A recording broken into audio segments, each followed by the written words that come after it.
As the Israeli military ramps up its offensive in Gaza, anti-war slogans have been resounding in Tel Aviv. Protesters outside IDF headquarters calling for an immediate ceasefire. We all suffer and still mourn for the death and hostages that from the 7th of October, but we also mourn the many deaths in Gaza that continue to die and die and die every night. But in a country traumatized by the Hamas attacks, these protests are also exposing deep divisions in Israeli society.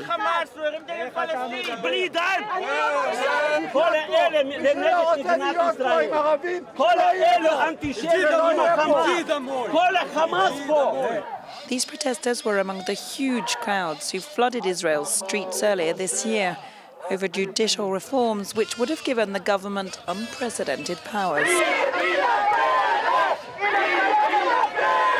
They now accuse Benjamin Netanyahu and his far-right coalition of fueling divisive politics at the cost of weakening Israel's defense. The heads of Mossad and Shin Bet couldn't speak out publicly, but they were saying that we were heading for a catastrophe. They told the Prime Minister Netanyahu, they told his ministers, and he did nothing. And amid all the criticism of the government, there's mounting pressure over the fate of the hostages seized by Hamas. A few hundred meters away, every evening, vigils are held for the captives in Gaza.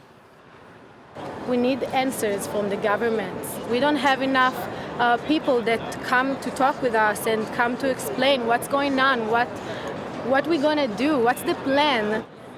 This weekend, a delegation of the families met with Benjamin Netanyahu and Israel's president, seeking any shreds of information or reassurance. Or Levy was kidnapped, his wife murdered. We don't know if he's alive. We don't know how is he. They have a small child, 2 years old.